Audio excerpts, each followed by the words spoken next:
السلام عليكم ورحمة الله وبركاته. الحمد لله رب العالمين والصلاة والسلام على أشرف المرسلين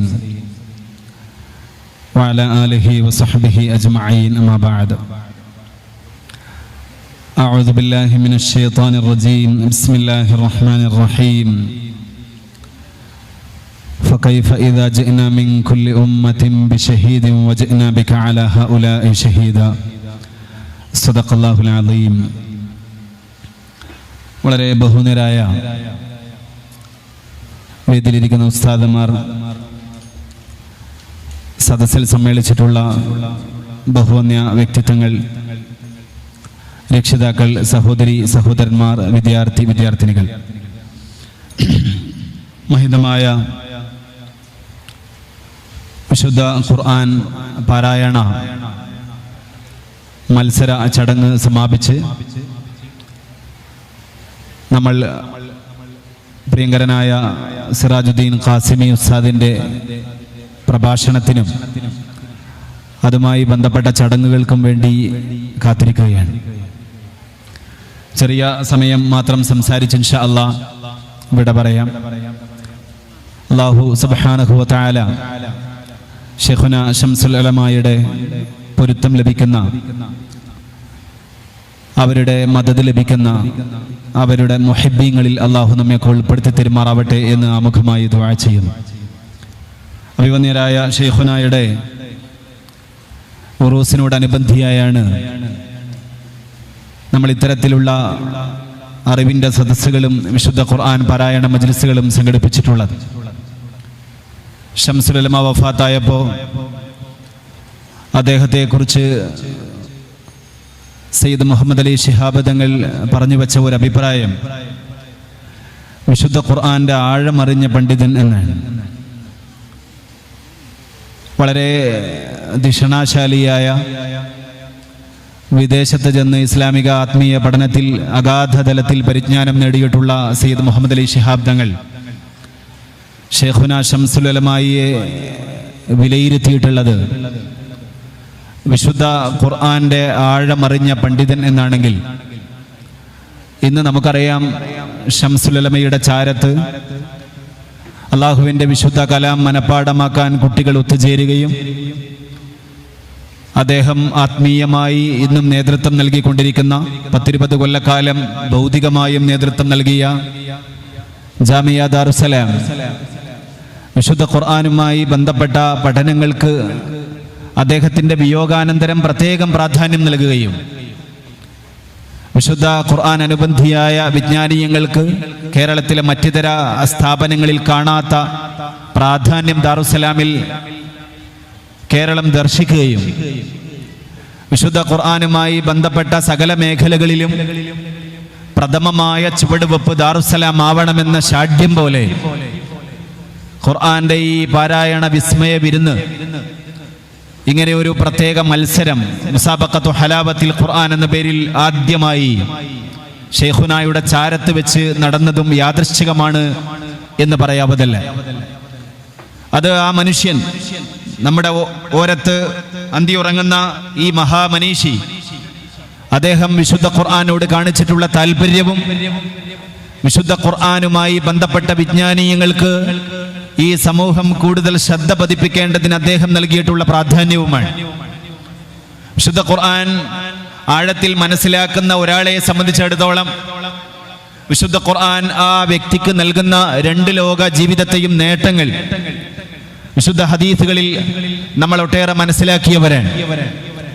ഒരു മനുഷ്യനെ സംബന്ധിച്ചിടത്തോളം അല്ലാഹു സുബ്ഹാനഹു വ തആല ആ മനുഷ്യന് നൽകുന്ന ഏറ്റവും പ്രധാനപ്പെട്ട ഭൗതികമായ നേട്ടം അത് അള്ളാഹുവിൻ്റെ കലാമുമായി ബന്ധപ്പെട്ട്, വിശുദ്ധ ഖുർആനുമായി ബന്ധപ്പെട്ട് ജീവിക്കാൻ സാധിക്കുക എന്നതാണ്. അള്ളാഹുവിൻ്റെ കലാമുമായി ബന്ധപ്പെട്ട് അതിനെ പഠിച്ച്, അതിനെ മനനം ചെയ്ത്, അത് പാരായണം ചെയ്ത്, അതിൻ്റെ സൗന്ദര്യത്തെ അനുഭവിച്ച് ജീവിക്കാൻ സാധിക്കുക എന്നതാണ് ഭൗതികമായി ഒരു മനുഷ്യന് ലഭിക്കുന്ന ഏറ്റവും പ്രധാനപ്പെട്ട നേട്ടം. കാരണം അല്ലാഹു സുബ്ഹാനഹു വ തആല വിശുദ്ധ ഖുർആനിനെ കുറിച്ച് പറഞ്ഞത് ഏറ്റവും മനോഹരമായ, ഏറ്റവും അഴകുള്ള, ഏറ്റവും ചന്തമുള്ള സംസാരമെന്നാണ്. അല്ലാഹു നസ്സല അഹ്സനൽ ഹദീസ് കിതാബൻ മുതശാബിഹൻ മസാനിയ തഖ്ശഇറു മിൻഹു ജുലൂദുൽ ലദീന യഖ്ശൗന റബ്ബഹും ثم تلين جلودهم وقلوبهم إلى ذكر الله. അല്ലാഹു വിശുദ്ധ ഖുർആനിൽ പറഞ്ഞത് ഇതാ, മനുഷ്യന് വേണ്ടി നാം അവതരിപ്പിച്ചിട്ടുള്ളത് ഏറ്റവും അഴകുള്ള, ഏറ്റവും സൗന്ദര്യമുള്ള ഹദീസിനെയാണ്, സംസാരത്തെയാണ്, ശബ്ദത്തെയാണ്. അല്ലാഹു വിശുദ്ധ ഖുർആന്റെ അവതീർണതയെ അഹ്സൻ എന്ന പരാമർശത്തിലൂടെ, ഏറ്റവും അഹ്സനായത്, അതിനേക്കാൾ നല്ല വാക്ക് കേൾക്കാനില്ല, അതിനേക്കാൾ നല്ല വാക്ക് എഴുതാനില്ല, അതിനേക്കാൾ നല്ല വാക്ക് അനുഭവിക്കാനില്ല, അതിനേക്കാൾ നല്ല വാക്ക് പാരായണം ചെയ്യാനില്ല. അഹ്സനുൽ ഹദീസ്. അഹ്സനുൽ ഹദീസിന്റെ പ്രത്യേകതയായി പിന്നീട് അല്ലാഹു പറഞ്ഞു വെച്ചത് തഖ്ശഇറു മിൻഹു ജുലൂദുൽ ലദീന യഖ്ശൗന റബ്ബഹും എന്നാണ്. അല്ലാഹുവിനെ പേടിയുള്ള ആളുകൾക്ക് രോമാഞ്ചമുണ്ടാകുന്ന തരത്തിലുള്ള മാസ്മരികത വിശുദ്ധ ഖുർആന്റെ വിസ്മയമാണ് എന്ന് വിശുദ്ധ ഖുർആൻ തന്നെ പ്രഖ്യാപിക്കുന്നുണ്ട്. ഇവിടെ ഇതിന്റെ പാരായണ മത്സരം, അതിന്റെ സമാപ്തി കുറിച്ചുകൊണ്ട് അതിന് വിധി പ്രസ്താവം നടത്തിയ, അല്ലെങ്കിൽ അതിന്റെ വിധി നിർണയം നടത്തിയ പ്രിയങ്കരനായ ഹാഫിൽ അബൂബക്കർ, അദ്ദേഹം മദീനത്ത് ചെന്ന് വിശുദ്ധ ഖുർആൻ പഠനത്തിൽ വലിയ ഗവേഷണം നടത്തിയിട്ടുള്ള ആളാണ്. അദ്ദേഹം പറഞ്ഞു, രാവിലെ മുതൽ വൈകുന്നേരം ആകുമ്പോഴേക്ക് മദീനത്തെത്തി മടങ്ങി വരും പോലെ ഒരു അനുഭവം, ഒരു അനുഭൂതി ഈ മക്കൾ വിശുദ്ധ ഖുർആൻ വ്യത്യസ്തങ്ങളായ ഖാരികളുടെ ശൈലി അനുകരിച്ചുകൊണ്ട് പാരായണം ചെയ്യുന്നത് കേട്ടപ്പോൾ, അതിനെ വിധി നിർണയിക്കാൻ ശ്രമിച്ചപ്പോൾ അദ്ദേഹത്തിന് അങ്ങനെ ഒരു അനുഭൂതി ലഭിച്ചു എന്ന് അദ്ദേഹം ഇവിടെ അദ്ദേഹത്തിന്റെ അനുഭവം പങ്കുവെക്കുന്നത് നമ്മളൊക്കെ കേട്ടു. വിശുദ്ധ ഖുർആൻ നൽകുന്ന ഒരു ഇഖ്ശിആറാണ്, ഒരു രോമാഞ്ചമാണ്, അനുഭൂതിയാണത്. ഖുർആൻ ഈ ലോകത്തിന് വാഗ്ദാനം നൽകിയതും ആ അനുഭൂതിയാണ്, ആ സന്തോഷമാണ്. അഹ്സനായ, സൗന്ദര്യമുള്ള, അഴകാർന്ന വാക്കുകളെ ഈ മനുഷ്യർക്ക് വേണ്ടി നാം അവതരിപ്പിച്ചു കൊടുത്ത് മനുഷ്യൻ ആസ്വദിക്കാനും അനുഭൂതി കണ്ടെത്താനും സന്തോഷം കണ്ടെത്താനുമാണ് അല്ലാഹു ഈ വചനഭേരിയെ നമുക്ക് സമ്മാനിച്ചത് എന്ന് അല്ലാഹു തന്നെ നമ്മളോട് പറഞ്ഞിട്ടുള്ള കാര്യമാണ്. അല്ലാഹു അനുഗ്രഹങ്ങളെ എണ്ണുമ്പോൾ വിശുദ്ധ ഖുർആനിൽ അർ റഹ്മാൻ എന്ന പേരിൽ ഒരു അധ്യായമുണ്ട്, സൂറത്തുർ റഹ്മാൻ. ഖുർആന്റെ പുതുമണവാളൻ എന്നാണ് പണ്ഡിതന്മാർ ആ അധ്യായത്തെ കുറിച്ച് വിളിക്കാറുള്ളത്. അർ റഹ്മാനു അല്ലമൽ ഖുർആൻ. ഇടയ്ക്കിടെ ഫബിഅയ്യി അലാഇ റബ്ബികുമാ തുകദ്ദിബാൻ എന്ന് ആവർത്തിച്ച് ചോദിക്കുന്ന മനോഹരമായ അധ്യായം. ആ അധ്യായത്തെ അല്ലാഹു ആരംഭിക്കുന്നത് അല്ലാഹുവിന്റെ ഏറ്റവും വിശിഷ്ടമായ ഒരു വിശേഷണം പറഞ്ഞുകൊണ്ടാണ്. ആ വിശേഷണമാണ് അർ റഹ്മാൻ. അല്ലാഹു കാരുണ്യവാനാണ്, അല്ലാഹു റഹ്മാനാണ്. നമ്മൾ ബിസ്മി ചൊല്ലുമ്പോൾ പോലും അല്ലാഹുവിന്റെ വിശേഷണമായി ചേർത്ത് പറയുന്ന ആ വിശേഷണം തന്നെ അധ്യായത്തിന് തലക്കെട്ട് നൽകി അല്ലാഹു ആ സൂറത്ത് ആരംഭിക്കുന്നത് അതേ പേര് പറഞ്ഞുകൊണ്ടാണ്. അല്ലാഹുവിന്റെ കാരുണ്യത്തെ അനുസ്മരിപ്പിച്ചുകൊണ്ട് പറയുന്ന ആ അധ്യായത്തിന്റെ 2-ാമത്തെ ആയത്ത് അല്ലാഹു നമുക്ക് പരിചയപ്പെടുത്തി തരുന്നത് അല്ലാഹു ഈ ലോകത്ത് ചെയ്തിട്ടുള്ള ഏറ്റവും പ്രധാനപ്പെട്ട അനുഗ്രഹം ഏതാണ് എന്ന് പറഞ്ഞുകൊണ്ട്, അതാണ് അല്ലമൽ ഖുർആൻ. മനുഷ്യന് ഖുർആൻ പഠിക്കാൻ അവസരം തന്നു എന്നതാണ്. രണ്ടാമത് പറയുന്നത് ഖലഖൽ ഇൻസാൻ. മൂന്നാമത് പറയുന്നത് അല്ലമഹുൽ ബയാൻ. മനുഷ്യന് സൃഷ്ടിപ്പ് നൽകി, മനുഷ്യന് ആശയവിനിമയത്തിന് സംസാരശേഷി നൽകി. ഇതൊക്കെ അനുഗ്രഹമായിട്ട് അല്ലാഹു എണ്ണി പറയുന്നുണ്ട്. പക്ഷെ അത് 2-3 അനുഗ്രഹമാണ്. ഒന്നാമത്തെ അനുഗ്രഹമായി പടച്ചറബ് പറഞ്ഞത്, അഥവാ നമുക്ക് ഇല്ലായ്മയിൽ നിന്ന് ഉണ്മ ലഭിച്ചു എന്ന അനുഗ്രഹത്തെക്കാൾ വലിയ അനുഗ്രഹമായി അല്ലാഹു പറയുന്നത് അല്ലാഹുവിന്റെ കലാം, അല്ലാഹുവിന്റെ ഖുർആൻ പഠിക്കാനുള്ള അവസരം മനുഷ്യന് നൽകി എന്നതാണ്. ഈ ലോകത്ത് അല്ലാഹു നൽകുന്ന ഏറ്റവും പ്രധാനപ്പെട്ട അനുഗ്രഹം ഏതാണെന്ന് ചോദിച്ചാൽ അല്ലാഹുവിന്റെ കലാമുമായി ബന്ധപ്പെട്ട് അതിനെ അറിഞ്ഞ് അനുഭവിച്ച് ജീവിക്കാൻ സാധിക്കുക എന്നതാണ് എന്ന് അല്ലാഹു സുബ്ഹാനഹു വ തആല ഈ സൂറത്തിലൂടെ നമുക്ക് പഠിപ്പിച്ചു തരുന്നു. എന്താണ് ഖുർആന്റെ അനുഗ്രഹം? ഖുർആൻ പഠിക്കാൻ അവസരം ലഭിക്കുന്ന ഒരാളിന് ലഭിക്കുന്ന അനുഗ്രഹം എന്താണ്? കണ്ണൊരു അനുഗ്രഹമാണ് എന്ന് നോക്കുന്ന, നമ്മൾ കാണാൻ ശ്രമിക്കുന്ന കാഴ്ചകളെ അനുഭവിച്ചുകൊണ്ട് നമുക്കൊരു പക്ഷേ വിലയിരുത്താൻ സാധിക്കും. കാതൊരു അനുഗ്രഹമാണെന്ന് നമ്മൾ കേൾക്കുന്ന ശബ്ദങ്ങളെ ആസ്വദിച്ചുകൊണ്ട് നമുക്ക് വിലയിരുത്താൻ സാധിക്കും. അനുഗ്രഹങ്ങൾ ഓരോന്നും നമുക്ക് വിലയിരുത്താൻ സാധിക്കും. പക്ഷെ എന്താണ് അല്ലാഹുവിന്റെ കലാം?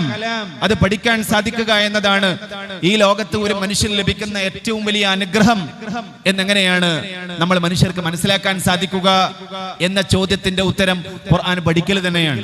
ഖുർആൻ പഠിക്കുമ്പോൾ ഖുർആൻ മനസ്സിലാക്കാൻ ശ്രമിക്കുമ്പോൾ, ഖുർആനിലെ ആയത്തുകളിൽ ഓരോന്നിലൂടെയും നമ്മൾ ഇങ്ങനെ സഞ്ചരിക്കാൻ ശ്രമിക്കുമ്പോൾ ആ ആയത്ത് നൽകുന്ന ഒരു സന്തോഷമുണ്ട്. അതാണ് ഖുർആൻ പറഞ്ഞ തഖ്ശഇറു മിൻഹു ജുലൂദുൽ ലദീന യഖ്ശൗന റബ്ബഹും, രോമാഞ്ചം എന്ന് പറയുന്നത്. അഫലാ തസ്മഊൻ എന്ന് ചോദിക്കുമ്പോൾ നമ്മുടെ കാതുകളിൽ രോമാഞ്ചം ഉണ്ടാകും. നിങ്ങൾ കേൾക്കുന്നില്ലേ, കേട്ടനുഭവിക്കാൻ സാധിക്കുന്നില്ലേ എന്ന് ചോദിക്കുമ്പോൾ, അഫലാ തുബ്സിറൂൻ എന്ന് ചോദിക്കുമ്പോൾ നിങ്ങൾക്ക് കാണാൻ സാധിക്കുന്നില്ലേ, കണ്ടനുഭവിക്കാൻ സാധിക്കുന്നില്ലേ, കണ്ടാസ്വദിക്കാൻ സാധിക്കുന്നില്ലേ എന്ന് ചോദിക്കുമ്പോൾ കണ്ണിന് കുളിർമ ലഭിക്കും. അഫലാ തശ്ഉറൂൻ എന്ന് ചോദിക്കുമ്പോൾ നിങ്ങൾക്ക് അനുഭവിക്കാൻ സാധിക്കുന്നില്ലേ, നിങ്ങൾക്ക് അനുഭവിച്ച് ആസ്വദിക്കാൻ സാധിക്കുന്നില്ലേ എന്ന് ചോദിക്കുമ്പോൾ ലഭിക്കുന്ന അനുഭവപരമായ ആസ്വാദനം, കാഴ്ചാപരമായ ആസ്വാദനം, നമ്മുടെ കാതിന് നൽകുന്ന ആസ്വാദനം. മനുഷ്യന് 3 ആസ്വാദനമാണുള്ളത്. അത് കേൾവിയുടെ ആസ്വാദനത്തെ നമ്മൾ ഓഡിറ്ററിയായ ആസ്വാദനം എന്ന് വിളിക്കുന്നു. കണ്ണിന്റെ ആസ്വാദനത്തെ നമ്മൾ വിഷ്വലിന്റെ ആസ്വാദനം എന്ന് പറയുന്നു. അനുഭവിച്ച് ആസ്വദിക്കാൻ സാധിക്കുന്നതിനെ നമ്മൾ കനസ്തെറ്റിക് എന്ന് പറയുന്നു.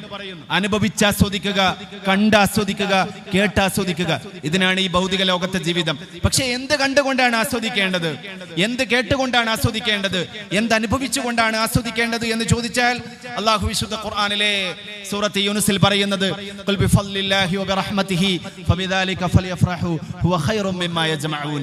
ആസ്വദിക്കാൻ സാധിക്കുമെന്ന് കരുതി നിങ്ങൾ ഈ ഭൗതിക ലോകത്ത് പലതിലും ആസ്വാദനം കണ്ടെത്താൻ വേണ്ടിയുള്ള പരക്കം പാച്ചലിലാണ്. ഇന്നത് കണ്ടാൽ ആസ്വാദനം ലഭിക്കും, ഇന്ന ഫിലിം കണ്ടാൽ ആസ്വാദനം ലഭിക്കും, ഇന്ന ഗാനം ശ്രവിച്ചാൽ, ഇന്ന ഇൻസ്ട്രുമെന്റൽ സംഗീതം കേട്ടാൽ എനിക്ക് എൻ്റെ കാതുകൾക്ക് ആസ്വാദനം ലഭിക്കുമെന്ന് കരുതി മനുഷ്യൻ ആസ്വാദനം ലഭിക്കാനുള്ള പരക്കം പാച്ചിലാണ് ഭൗതിക ലോകത്തെ ജീവിതം. എന്നാൽ വിശുദ്ധ ഖുർആൻ പറയുന്നത് നിങ്ങൾക്ക് ആസ്വാദനം ലഭിക്കണമെന്ന് ആഗ്രഹിച്ചുകൊണ്ട് എങ്ങോട്ടേക്കെങ്കിലും നിങ്ങൾ പോകുന്നുവെങ്കിൽ നിങ്ങൾ പോവേണ്ടത് ഇദാ ബിഫദ്ലില്ലാഹി വബിറഹ്മതിഹി, അല്ലാഹുവിന്റെ കലാം എന്ന അല്ലാഹുവിന്റെ റഹ്മത്തിലേക്കാണ്. അല്ലാഹുവിന്റെ കലാം എന്ന, അല്ലാഹുവിന്റെ ഖുർആൻ എന്ന അല്ലാഹുവിന്റെ റഹ്മത്ത് നൽകുന്ന ആസ്വാദനം നിങ്ങളുടെ കാതുകൾക്ക് നൽകാൻ ഈ ലോകത്ത് ഒരു വാക്കിനും സാധ്യമല്ല. നിങ്ങളുടെ കാതുകൾക്ക് വിശുദ്ധ, നിങ്ങളുടെ കണ്ണുകൾക്ക്, കാഴ്ചകൾക്ക് വിശുദ്ധ ഖുർആന്റെ അക്ഷരങ്ങൾ നൽകുന്ന സൗന്ദര്യം, വിശുദ്ധ ഖുർആൻ നൽകുന്ന ആ സന്തോഷം, ആസ്വാദനം ഈ ഭൗതിക ലോകത്ത് ഒരു കാഴ്ചക്കും നൽകാൻ നിങ്ങൾക്ക് സാധ്യമല്ല. നിങ്ങൾക്ക് വിശുദ്ധ ഖുർആൻ നൽകുന്ന അനുഭവപരമായ ആസ്വാദനം അത് അല്ലാഹുവിന്റെ കലാമിന് നൽകാൻ സാധിക്കുന്നത് പോലെ വിശുദ്ധ ഖുർആനിലെ ഒരായത്തെങ്കിലും നിങ്ങൾക്ക് സമ്മാനിക്കുന്ന അനുഭവപരമായ ആസ്വാദനത്തെ നിങ്ങൾക്ക് സമ്മാനിക്കാൻ ഈ ഭൗതിക ലോകത്ത് മറ്റൊരു വിഭവവും തന്നെ ഇല്ല എന്ന് വിശുദ്ധ ഖുർആൻ ആളുകൾക്ക് പറഞ്ഞ് ബോധിപ്പിച്ചു കൊടുക്കണം നബിയേ എന്ന് പറഞ്ഞുകൊണ്ട്, ഖുൽ പറഞ്ഞ് ബോധിപ്പിക്കണമെന്ന് പറഞ്ഞുകൊണ്ട് സൂറത്ത് യൂനുസിൽ ആവശ്യപ്പെടുന്നതായി നമുക്ക് കാണാൻ കഴിയും. വിശുദ്ധ ഖുർആൻ അനുഭവിക്കാൻ ശ്രമിച്ച ആളുകൾക്ക് അത് വിശുദ്ധ ഖുർആൻ നൽകിയിട്ടുണ്ട്. കേട്ട് ആസ്വദിക്കേണ്ടവർക്ക് കേട്ടാസ്വദിക്കാനുള്ളത് ഖുർആൻ നൽകുന്നുണ്ട്. കണ്ടാസ്വദിക്കേണ്ടവർക്ക് കണ്ടാസ്വദിക്കാനുള്ളത് ഖുർആൻ നൽകുന്നുണ്ട്. അനുഭവിച്ചാസ്വദിക്കേണ്ടവർക്ക് അനുഭവിച്ചാസ്വദിക്കാനുള്ളത് വിശുദ്ധ ഖുർആൻ നൽകുന്നുണ്ട്. ഏതൊക്കെ തരത്തിൽ നൽകുന്നുണ്ട് നമുക്കറിയാം. ശൈഖുനാ ശംസുൽ ഉലമയെ പോലുള്ള ആളുകൾ അവർ വിശുദ്ധ ഖുർആന്റെ ആഴത്തിൽ അതിന്റെ അർത്ഥതലങ്ങളെ പരിശോധിച്ചിട്ടുള്ള ആളുകളാണ്. അവർക്ക് മാത്രമാണോ ഖുർആൻ ആസ്വാദനം നൽകുക? ഒരിക്കലുമല്ല. വിശുദ്ധ ഖുർആൻ ആസ്വാദനം നൽകുന്നത് വിശുദ്ധ ഖുർആൻ കേൾക്കാൻ ശ്രമിക്കുന്ന ഓരോ വിശ്വാസിക്കുമാണ്. അല്ലദീന യഖ്ശൗന റബ്ബഹും എന്നാണ് പറഞ്ഞത്. അല്ലാഹുവിനെ പേടിയുള്ള ഒരു മനസ്സുണ്ടെങ്കിൽ, അല്ലാഹുവിനെ അറിയണം എന്നാഗ്രഹിക്കുന്ന ഒരു അകമുണ്ടെങ്കിൽ അവൻ ആസ്വദിക്കാൻ സാധിക്കുന്ന തരത്തിലാണ് അല്ലാഹു അവന്റെ വിശുദ്ധ ഖുർആനെ നമുക്കായി സമ്മാനിച്ചിട്ടുള്ളത്. ഇൽമുള്ള ആളുകൾക്ക്, അറിവുള്ള ആളുകൾക്ക്, തഫ്സീർ പഠിച്ച ആളുകൾക്ക് ആസ്വദിക്കാൻ സാധിക്കുന്നത് മാത്രമാണ് വിശുദ്ധ ഖുർആൻ എന്നല്ല ഖുർആൻ പറയുന്നത്. മറിച്ച് നിങ്ങൾക്ക് ഖശിയത്തുണ്ടോ, റബ്ബിനെ കുറിച്ചുള്ള ഒരു ബോധം നിങ്ങളുടെ ഉള്ളിലുണ്ടോ എങ്കിൽ നിങ്ങൾക്ക് ആസ്വദിക്കാനുള്ള വാക്കുകൾ ഈ കലാമിലുണ്ട് എന്ന് വിശുദ്ധ ഖുർആൻ നമ്മളോട് ആവശ്യപ്പെടുകയാണ്. പലപ്പോഴും നമ്മളിൽ പലർക്കും ആസ്വദിക്കാൻ സാധിക്കാതെ പോകുന്നത് ആസ്വദിക്കണമെന്ന ആഗ്രഹത്തോടെ ഖുർആനെ സമീപിക്കുക എന്നത് നമ്മളിൽ സംഭവിക്കുന്നില്ല എന്നതുകൊണ്ടാണ്.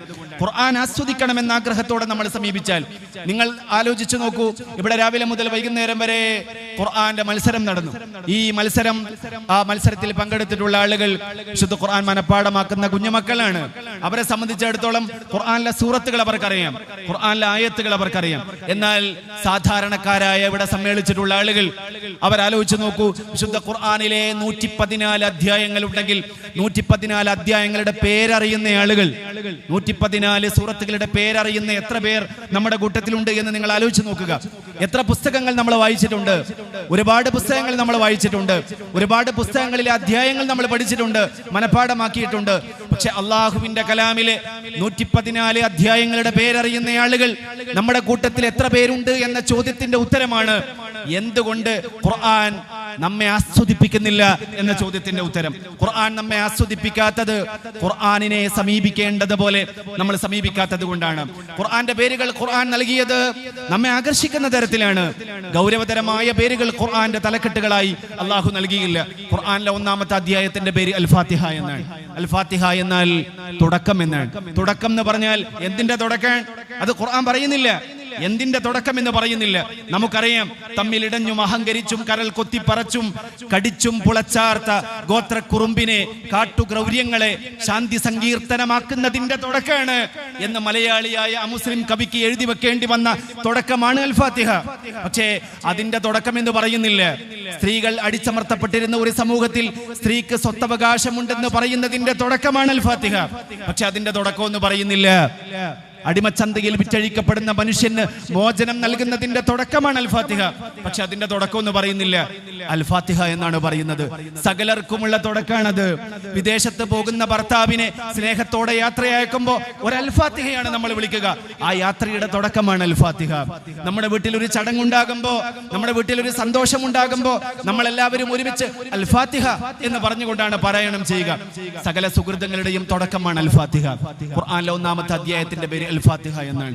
ഖുർആനിലെ 2-ാമത്തെ അധ്യായം ഏറ്റവും വലിയ സൂറത്ത്, ഏറ്റവും കൂടുതൽ ആയത്തുകളുള്ള സൂറത്ത്, ഏറ്റവും നീളമുള്ള ആയത്തുള്ള സൂറത്ത്, ഏറ്റവും പ്രൗഢമായ ആശയങ്ങൾ പറയുന്ന ആയത്ത്, എത്രയോ മലക്കുകളുടെ സാന്നിധ്യത്തിൽ അവതീർണമായി എന്ന് പറയപ്പെടുന്ന ആയത്ത്.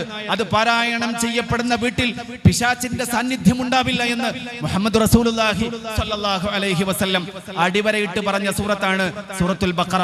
അൽ ബഖറ എന്നാൽ പശു എന്നാണ് ആ പേര് അർത്ഥമാക്കുന്നത്. പക്ഷേ ആ സൂറത്തിൽ പശുവിനെ കുറിച്ച് വലിയ ചർച്ചയൊന്നുമില്ല. പശുവിനെ കുറിച്ച് ചർച്ചയുണ്ട്. ബനി ഇസ്രായേലിയരുമായി ബന്ധപ്പെട്ട ഒരു പശു ചർച്ചാവിധേയമാകുന്നുണ്ട്. പക്ഷേ അതൊന്നുമല്ല. അൽ ബഖറ ഓതാൻ തുടങ്ങിയാൽ പശുവിനെ കുറിച്ചുള്ള വിശേഷണങ്ങളിലേക്കല്ല നമ്മൾ കടക്കുക. ആ സൂറത്ത് തുടങ്ങുമ്പോൾ തന്നെ അലിഫ് ലാം മീം എന്ന് മനുഷ്യരെ അത്ഭുതപ്പെടുത്തിയ വിശുദ്ധ ഖുർആനിലെ അൽ ഹുറൂഫുൽ മുഖത്തഅ ഫവാത്തിഹുസ് സുവർ എന്നൊക്കെ പറഞ്ഞ് പണ്ഡിതന്മാർ പരിചയപ്പെടുത്തിയിട്ടുള്ള പ്രത്യേകമായ അത്ഭുതാക്ഷരി അലിഫ് ലാം മീം.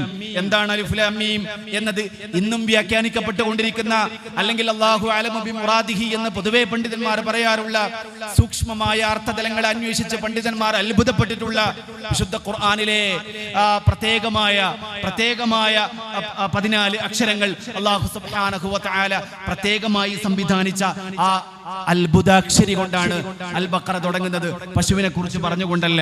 പിന്നീട് വിശ്വാസപരമായ 3 വിഭാഗങ്ങളിലേക്കാണ് ചർച്ച.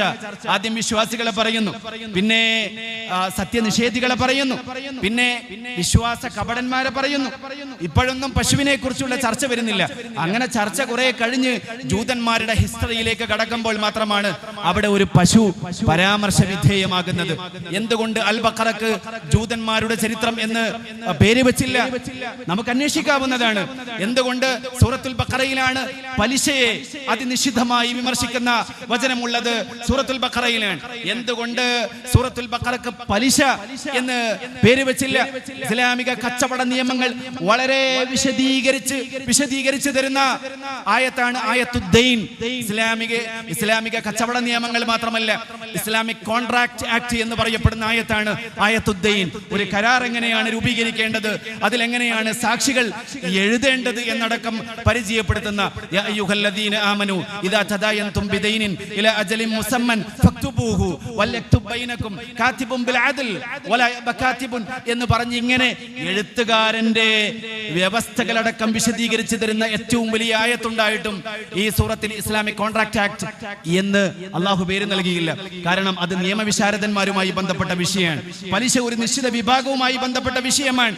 ജൂതന്മാരുടെ ഹിസ്റ്ററി എന്ന് പറയുമ്പോൾ അത് ഒരു വിഭാഗത്തിന്റെ ചരിത്രവുമായി മാത്രം ബന്ധപ്പെട്ട വിഷയമാണ്. ആ രൂപത്തിലല്ല, എല്ലാവരെയും ആകർഷിക്കുന്ന, എല്ലാവരോടൊത്തും ഇണങ്ങി ജീവിക്കുന്ന, എല്ലാവർക്കും ലബനൻ ഖാലിസൻ സായിഗൻ ലിശാരിബീൻ എന്ന് ഖുർആൻ തന്നെ മറ്റൊരിടത്ത് പറഞ്ഞ വളരെ പരിശുദ്ധമായ ഒരു പാനീയം സമ്മാനിക്കുന്ന ഒരു ജന്തു, മനുഷ്യരോടൊപ്പം ഇണങ്ങി ജീവിക്കുന്ന ജന്തുവിന്റെ പേരാണ് വിശുദ്ധ ഖുർആനിലെ ഏറ്റവും വലിയ അധ്യായത്തിന് നൽകപ്പെട്ടിട്ടുള്ളത് എന്ന് നമ്മൾ അറിയുമ്പോഴാണ്, നമ്മൾ എപ്പോഴാണ് ഖുർആന്റെ സൂറത്തുകളുടെ പേരുകൾ പഠിക്കാൻ നമ്മളിൽ ആരാണ് ശ്രമിച്ചിട്ടുള്ളത്. ഓരോ അധ്യായങ്ങൾ നിങ്ങൾ എടുത്തു നോക്കുക. അവിടെ പിന്നീട് 3-ാം അധ്യായമായി ആല ഇമ്രാൻ, ഇമ്രാൻ ഫാമിലി എന്ന് പറയുന്ന ഇമ്രാന്റെ കുടുംബം, ലോകത്തെ ശ്രദ്ധേയമായ സംഭാവനകൾ നടത്തിയ ഒരു കുടുംബത്തിന്റെ പേരിൽ ഒരു അധ്യായമുണ്ട്. ആ കുടുംബത്തിന്റെ ചരിത്രം മാത്രമല്ല ആ സൂറത്തിലുള്ളത്. 4-ാം അധ്യായം അടുത്ത സൂറത്തിലേക്ക് കടക്കുമ്പോൾ അൻ-നിസാ എന്ന് പറയുന്ന അധ്യായമുണ്ട്. സ്ത്രീകൾ എന്നാണ് ആ സൂറത്തിന്റെ പേര്. പുരുഷന്മാർ എന്ന പേരിൽ വിശുദ്ധ ഖുർആനിൽ ഒരു അധ്യായമില്ല. അർ-റിജാൽ എന്ന പേരിൽ ഒരു അധ്യായം വിശുദ്ധ ഖുർആനിൽ നമുക്ക് കാണാൻ സാധിക്കില്ല. അൻ-നിസാ എന്ന് പറയുന്ന അധ്യായം വിശുദ്ധ ഖുർആനിൽ ഉണ്ട് എന്ന് മാത്രമല്ല, ആ അധ്യായത്തിലാണ് ഇസ്ലാമിക് ഇൻഹെറിറ്റൻസ് ലോ, ഇസ്ലാമിന്റെ അനന്തരാവകാശ നിയമങ്ങളുടെ അതിവിശദമായ വിശകലനം സംഭവിച്ചിട്ടുള്ളത് വിശുദ്ധ ഖുർആനിലെ സൂറത്തുൻ നിസായിലാണ്. നമ്മൾ അറിയണം, പെണ്ണിന് അനന്തരാവകാശത്തെ കുറിച്ച് ചിന്തിക്കാൻ പോലും കഴിയാതിരുന്ന ഒരു കാലഘട്ടത്തിൽ പെണ്ണുങ്ങൾ, സ്ത്രീകൾ എന്ന തലക്കെട്ട് നൽകിയിട്ട് പുരുഷന്മാർക്കുള്ള അനന്തരാവകാശം പോലും സ്ത്രീകൾ എന്ന തലക്കെട്ടിലുള്ള അധ്യായത്തിലാണ് വിശുദ്ധ ഖുർആൻ ചർച്ച ചെയ്യുന്നത് എന്നിടത്ത് നിന്ന് ആലോചിക്കുമ്പോഴാണ് ഖുർആൻ സൂറത്തുകൾക്ക് നൽകിയ പേരുകൾ പോലും നമ്മെ അത്ഭുതപ്പെടുത്തുക. അൻ-നിസാ എന്ന് കേൾക്കുമ്പോൾ സ്ത്രീകൾ എന്ന് ഒരു അധ്യായത്തിന് ഏതെങ്കിലും ഒരു പുസ്തകത്തിന്റെ തലക്കെട്ടിൽ നമ്മൾ കണ്ടാൽ ഒരുപക്ഷെ സ്ത്രീകളുടെ ശരീര വർണ്ണനകളായിരിക്കും ആ സൂറത്ത് ചർച്ച ചെയ്യുന്നത് എന്നായിരിക്കും ഒരുപക്ഷെ തെറ്റിദ്ധരിച്ചേ മനുഷ്യർ, പൊതുവെ വായനക്കാർ തെറ്റിദ്ധരിക്കുക. മാത്രമല്ല, ഒട്ടേറെ വേദങ്ങൾ എന്ന് പറയപ്പെടുന്ന പുസ്തകങ്ങളിൽ സ്ത്രീകൾ എന്ന പേരിൽ ചർച്ച ചെയ്യപ്പെട്ടിട്ടുള്ളത് സ്ത്രീകളുടെ ശരീര വർണ്ണനകളാണെങ്കിൽ സ്ത്രീകളുടെ ശരീര വർണ്ണനകളല്ല, മറിച്ച് വിവാഹമോചനത്തിലേക്ക് എത്തിയേക്കാവുന്ന സാഹചര്യത്തിൽ എങ്ങനെയാണ് രണ്ട് കുടുംബവും മധ്യസ്ഥ ശ്രമം നടത്തേണ്ടത് എന്നത് പോലും വിശദീകരിക്കപ്പെട്ടിട്ടുള്ളത് സൂറത്തുൻ നിസാ എന്ന് പറയുന്ന ഈ അധ്യായത്തിലാണ്. നമ്മളിൽ എത്ര പേരുണ്ട് അധ്യായത്തിന്റെ തലക്കെട്ടുകൾ വെച്ച് വിശുദ്ധ ഖുർആനെ ഒന്ന് വിലയിരുത്താൻ ശ്രമിച്ചവർ? എന്നിട്ടല്ലേ ബാക്കി ഭാഗങ്ങളിലേക്ക് നമ്മൾ കടക്കുക. അങ്ങനെ അധ്യായങ്ങളുടെ ഓരോ തലക്കെട്ടുകളും നമ്മൾ എടുത്ത് പരിശോധിക്കുമ്പോൾ അൽ അൻആം, മനുഷ്യർക്ക് ഏറെ ബന്ധപ്പെട്ട മാടുകളെ കുറിച്ച് സൂറത്തുകൾ കാണാൻ കഴിയും. അതിൽ മാടുകളുടെ വിശദീകരണങ്ങളൊന്നും അല്ല പറയുന്നത്.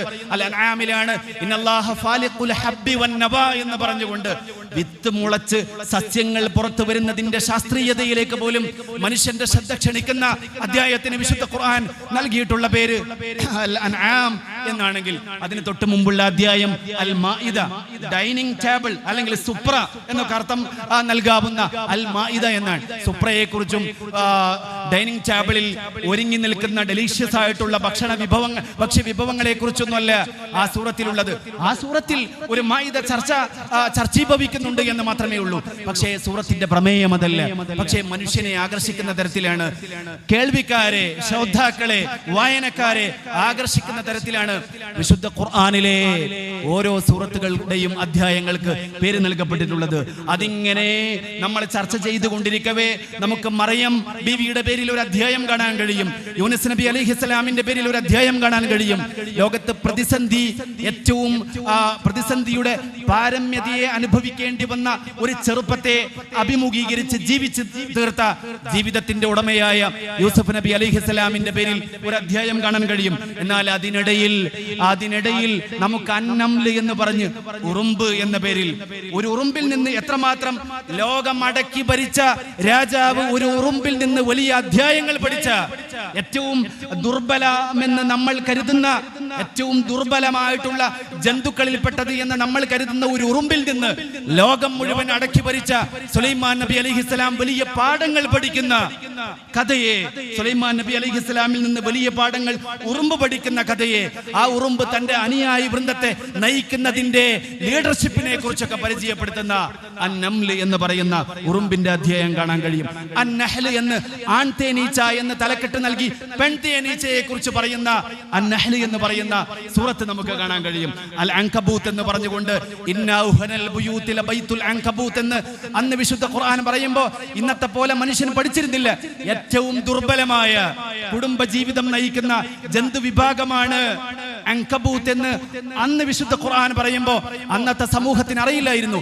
ഇന്ന് നമ്മൾ പഠിച്ചു, മക്കളുണ്ടായാൽ സ്വന്തം ഭർത്താവിനെ പോലും കൊന്നുകളയുന്ന ജന്തു വിഭാഗമാണ് ചിലന്തി എന്ന് ഇന്ന് നമ്മൾ പഠിച്ചു കഴിഞ്ഞ കാലത്താണ് ഇന്ന ഔഹനൽ ബുയൂതി ലബൈത്തുൽ അൻകബൂത്ത്. തീർച്ചയായും അതീവ ദുർബലമായ കുടുംബ ജീവിതമാണ് ചിലന്തികൾ നയിക്കുന്നത് എന്ന വിശുദ്ധ ഖുർആന്റെ പ്രഖ്യാപനം.